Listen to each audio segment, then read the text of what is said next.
Bonsoir, ravi de vous retrouver. Voici les titres de ce jeudi 29 juin.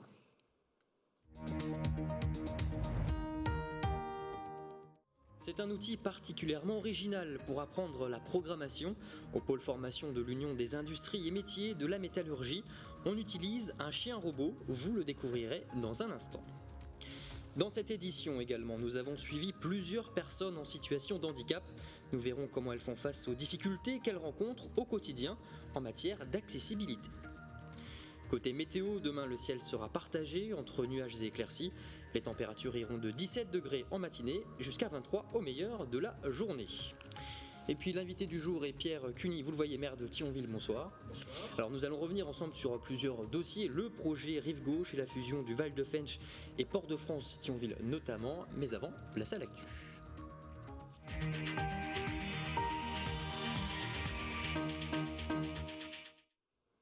C'est un drame qui agite la France entière suite à la mort de Naël, 17 ans, tué par un tir de policier à Nanterre. De nombreuses villes ont connu des scènes de violence cette nuit. Voitures et mobilier urbain ont été notamment dégradés. En Moselle, une dizaine de communes sont concernées comme Metz, Voipy, Famec, Florange, Forbach ou encore Thionville pour ne citer qu'elles. Alors Pierre Cuny, justement, quels sont les dégâts constatés dans vos rues? C'est assez minime. Oui, très minime. Il y a eu effectivement des incidents qui sont passés dans un quartier.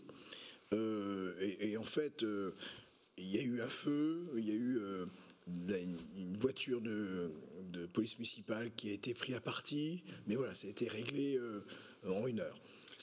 Oui. Comment éviter une escalade de la violence? Parce que c'est vrai que ça se diffuse partout en France. Oui, ce qui est clair, je crois qu'il y a des éléments quand même qu'il faut avoir en tête. C'est-à-dire ce qui s'est passé avec ce jeune, bien sûr, inexcusable, mais on ne peut pas valider, bien sûr, le décès d'un jeune adolescent dans les circonstances en plus que l'on connaît. Maintenant, je crois que ce qui se passe aujourd'hui, et aussi, c'est inexcusable. C'est-à-dire qu'on jette aujourd'hui l'opprobre sur les forces de police. Je rappelle qu'aujourd'hui, ces forces de police sont engagées depuis des années et des années dans des incivilités qui dépassent largement ce qui est aussi tolérable dans les sociétés. Moi-même, en tant que maire, tous les jours, on est confronté quand même à un droit qui n'est plus du tout respecté, une république dont le fondement même n'est plus du tout respecté, et je pense qu'il faut garder raison. Il y a un drame pour lequel une enquête est lancée, et puis la conclusion sera faite, et si ce policier a fauté, il sera bien sûr, il faut bien sûr que justice soit faite, mais à côté de ça, ceci ne peut pas expliquer ce qui se passe, c'est une honte, et moi je regrette clairement parfois les prises de position de certaines vedettes ou d'hommes politiques qui mettent de l'huile sur le feu. C'est tout à fait inacceptable. Merci Pierre Cuny, on se retrouve dans quelques minutes pour un tout autre sujet, mais d'abord direction Bérennes-les-Forbach. Là-bas, des habitants s'inquiètent de la qualité de l'eau qui sort de leur robinet. Ils réclament aujourd'hui de nouvelles analyses. Une réunion d'information est organisée d'ailleurs ce jeudi soir en présence de la communauté d'agglomération de Forbach-Port-de-France, Veolia et des habitants afin d'obtenir des réponses. Emma Facchetti est allée à leur rencontre. Depuis plusieurs années, l'eau qui sort du robinet de Jean-Claude est parfois trouble et brunâtre. Selon lui, ce phénomène s'est intensifié en septembre 2022. En novembre, l'habitant de Bérennes-les-Forbach a décidé de prendre le dossier en main. Pendant une semaine, tous les jours, on a un agent qui venait pour mesurer en NTU la turbidité de l'eau. Le 29 novembre, on avait démarré à 0,9 et c'est monté jusqu'à 3,95, donc ça variait donc en fonction des dates. Et donc au bout de cette semaine, on a donc discuté avec cet agent qui nous a bien fait comprendre que dès qu'on a un taux qui est supérieur à 2, il ne vaut mieux pas utiliser l'eau. Pour bénéficier d'une eau plus claire, l'homme installe à ses frais un système de filtrage.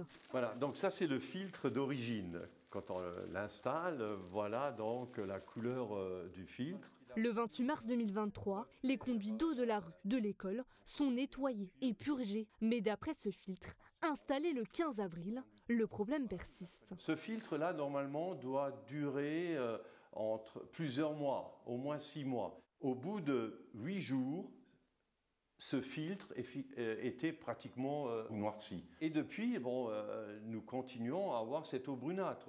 On le voit à travers ce filtre.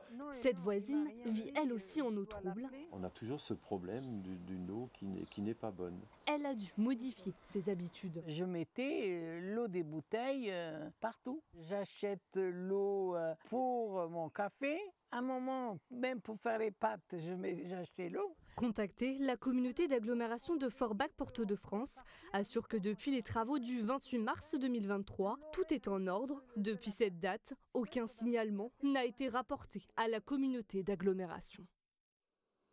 C'est un chien pas comme les autres, il n'a ni poil ni museau, il n'aboie pas, mais par contre il est bien fourni en électronique. Ulysse, un chien robot, a été présenté par des apprentis du pôle formation de l'Union des industries et métiers de la métallurgie dans les rues de Thionville. Ce mercredi, un moyen d'aider les élèves à se faire la main sur les différents outils technologiques, mais également de promouvoir leur structure. Reportage Emery Guillaume. Certaines habitudes ont été bousculées pour les habitants de Thionville. En effet, ces derniers ont pu faire la rencontre d'Ulysse, ce chien robot de 2 à 3 semaines qui a attiré la curiosité de beaucoup, petits comme grands, pour sa première sortie en public. Bah oui, c'est bizarre, j'avais jamais vu ça. Oui, j'aimerais bien en avoir un. Bon, j'avais déjà vu un petit peu sur les réseaux sociaux, c'est déjà quelque chose qu'on a déjà vu, mais c'est vrai que le voir en vrai, ça fait un peu surpris, quoi. Je suis assez surpris quand même. Ouais. S'il n'a pas été conçu de A à Z par ses étudiants, Ulysse n'en reste pas moins la mascotte du pôle formation de l'Union des industries et métiers de la métallurgie, basé à Yutz.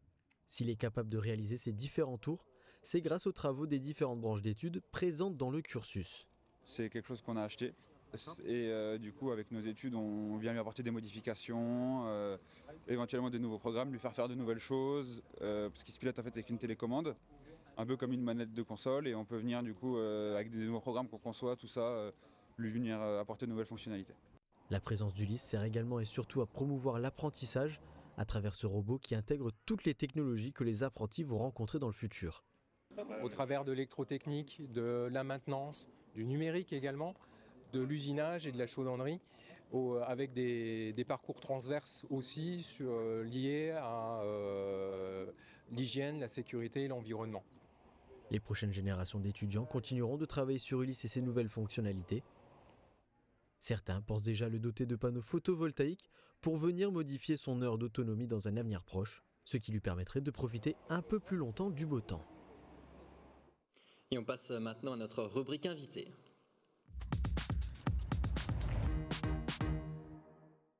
On est de retour avec Pierre Cuny, maire de Thionville. Merci d'être là encore.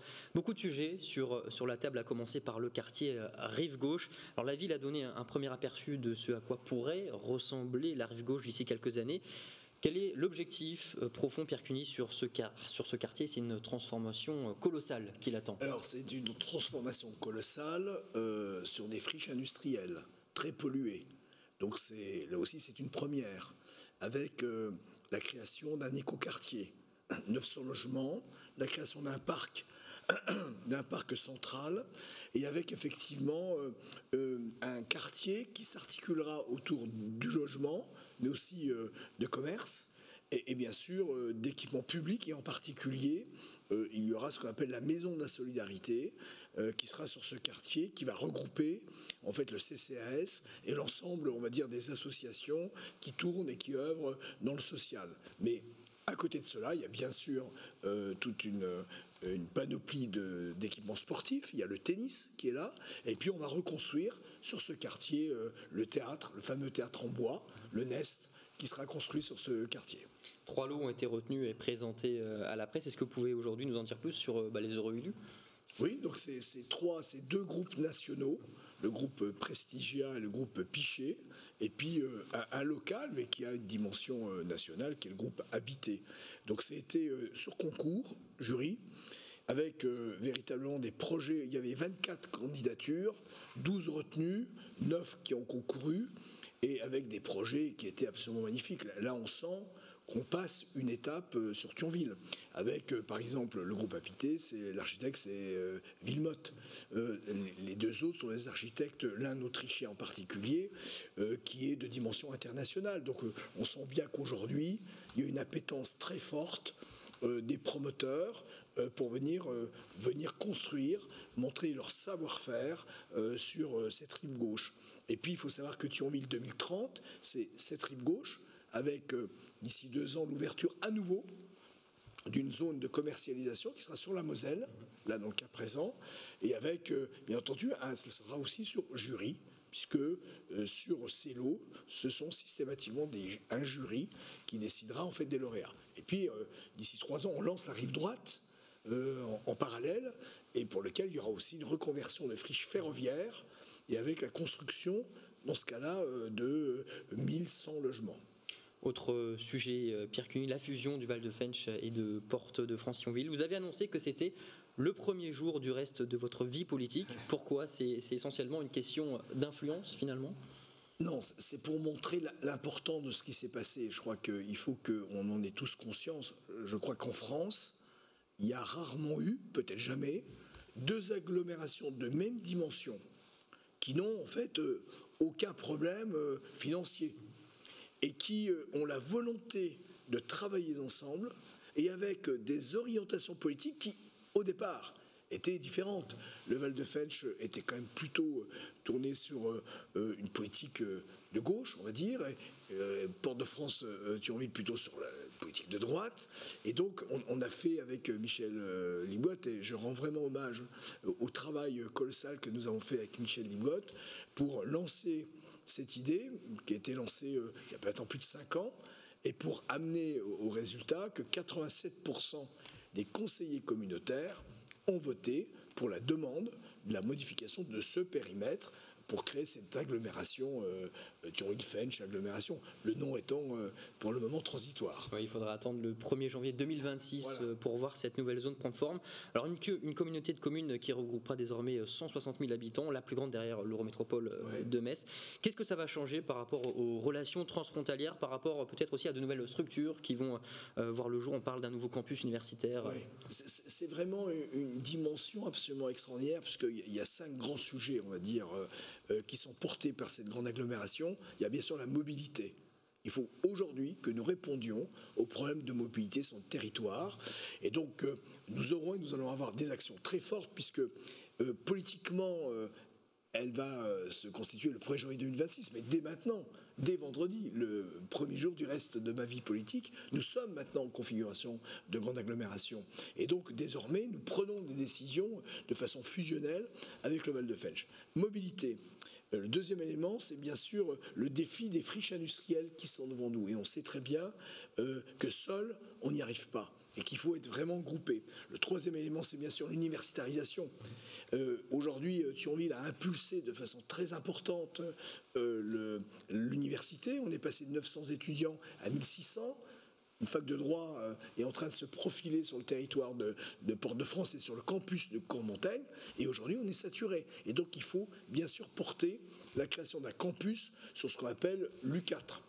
Il y a bien sûr la transition écologique qu'il faut porter, la transition écologique, fort à 2, et puis bien sûr les relations frontalières. Alors, il est clair que nous avons créé le pôle métropolitain frontalier et qu'à l'intérieur de celui-ci, ce qui va être un petit peu le noyau, il va y avoir une agglomération de 160 000 habitants qui va, par son ingénierie, par son importance, porter des projets, et je le dis une fois de plus, en lien avec les territoires. Il n'est pas question que cette grande agglomération serve de trou noir.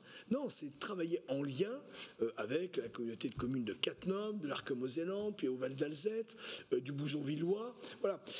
Il n'est pas question d'être une sorte d'autocrate sur le territoire et de tout décider. Et on le voit bien, aujourd'hui, un problème de mobilité. Je ne peux pas imaginer qu'entre Thionville et Cattenom, par exemple, il y a une rupture de charge. Il faut qu'on trouve, Cattenom sortira du SMITU et aura son propre système de transport, ce qui quelque part est tout à fait légitime, mais il faut maintenant qu'on travaille ensemble. On aura réglé le problème de la mobilité sur le territoire Thionville-Fensch et il y aura un lien fort, contractuel, qui sera effectué avec les autres territoires. Merci Pierre Cuny, merci beaucoup et bon courage pour tout ce qui vous attend. À bientôt.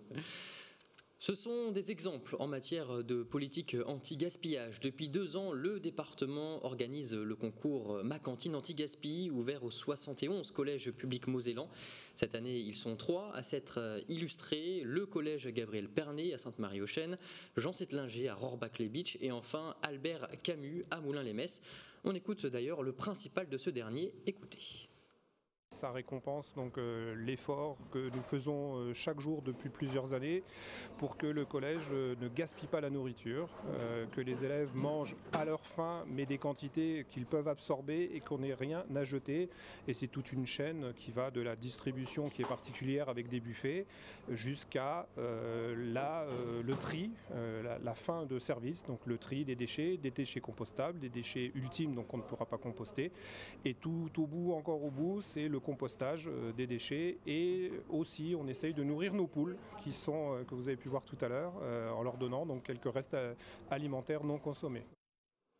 Et pour saluer leur engagement, les lauréats accueilleront un chef mosellan qui leur élaborera un menu à partir de produits qualité MOSL. Et puis sans transition, on le sait, le handicap est un défi du quotidien pour les personnes qui y sont confrontées. À Metz, Léa Riffaut a suivi plusieurs personnes dans ce parcours du combattant où de simples éléments urbains se transforment, vous allez voir, en véritables obstacles. Regardez. Il y a des pavés partout. Même à pied, c'est difficile parce que la jambe droite se lève pas comme la gauche. À la suite d'un AVC, Christine se déplace désormais en fauteuil roulant électrique ou à pied, mais avec de grandes difficultés.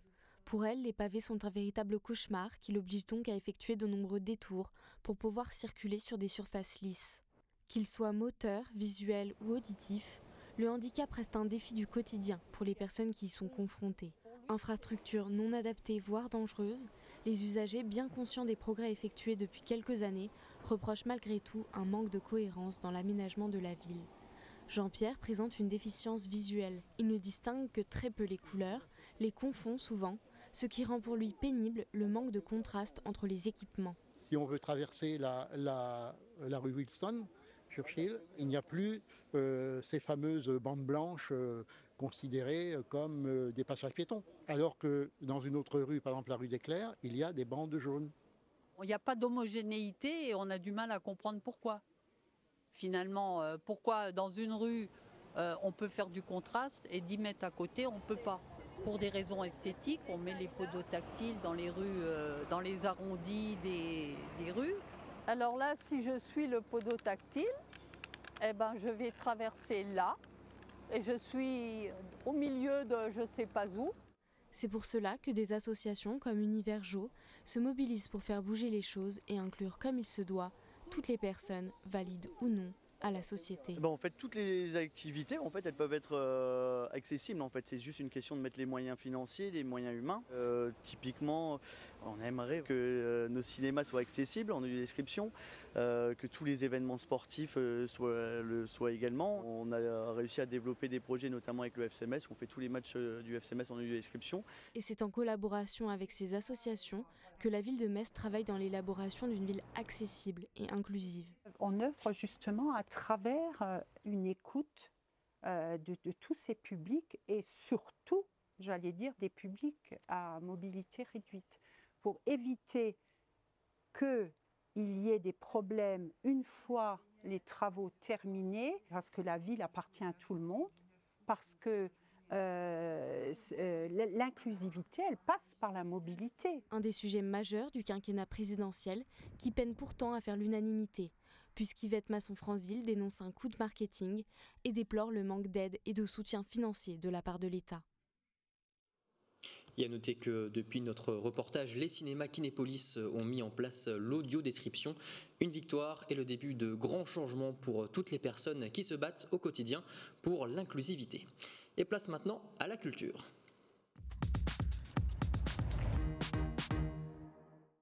Bonsoir Alicia. Bonsoir Jean. On commence en musique avec un tout nouveau festival dans le paysage mosellan, le festival Musique en Vasgovie. Un festival de musique de chambre qui va se dérouler du 30 juin au 16 juillet au centre d'art de Schorbach dans la belle région du Beacherland. Un festival qui est porté par le clarinettiste Florent Charpentier, que l'on connaît bien puisqu'il est clarinettiste solo pour l'Orchestre national de Metz Grand Est. Florent est aujourd'hui directeur artistique du festival Musique en Vasgovie, dont la première édition est placée sur le thème de la nature.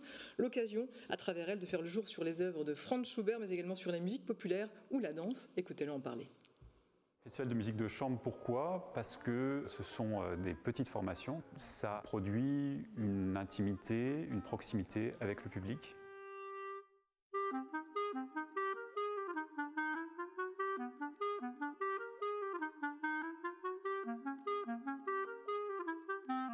Pour moi, c'était important, dès cette première édition, d'inscrire la clarinette plus particulièrement dans le répertoire de musique de chambre et de petites formations.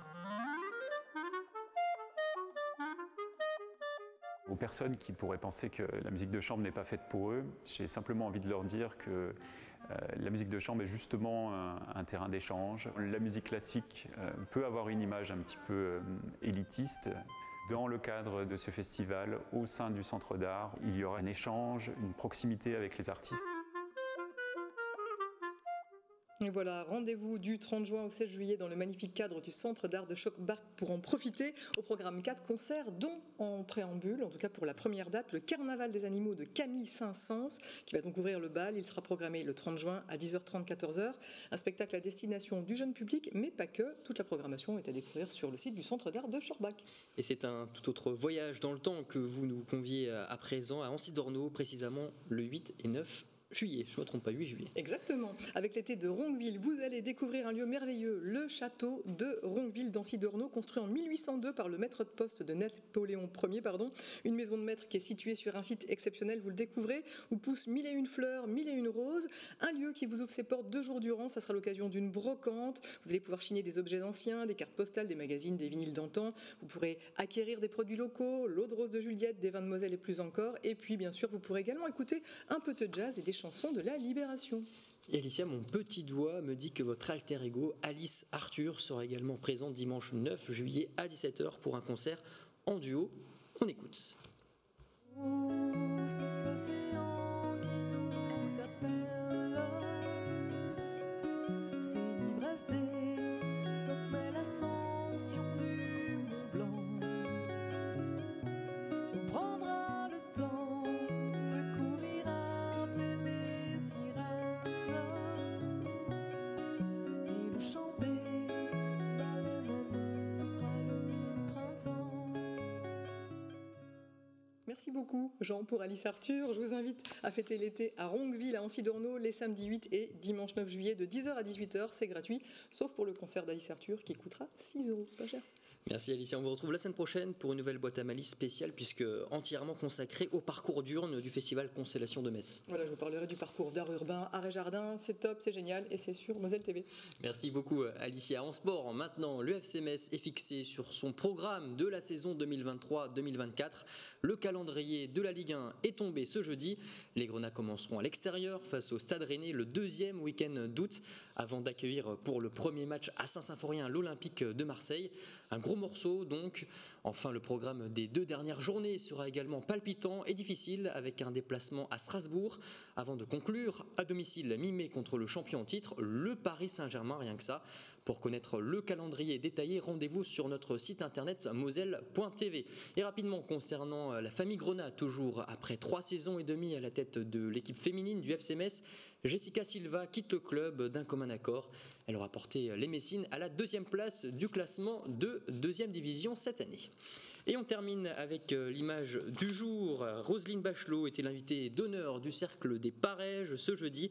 Avec beaucoup d'humour et son franc-parler qu'on lui connaît, l'ancienne ministre des Solidarités et de la Cohésion sociale, de la Santé et des Sports, ainsi que de l'écologie et du développement durable, est revenue sur son parcours, ses choix et ses engagements devant un public nombreux et attentif.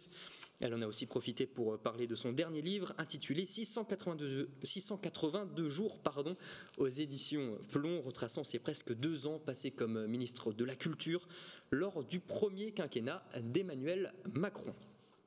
Voilà, c'est la fin de Moselle Info. Merci à tous de nous avoir suivis pour voir et revoir nos programmes. Rendez-vous bien sûr sur moselle.tv. Tout de suite, retrouvez la météo, suivi de mon Graouli à moi avec le coiffeur des stars Jean-Michel Faretra. Je vous souhaite une excellente soirée sur Moselle TV.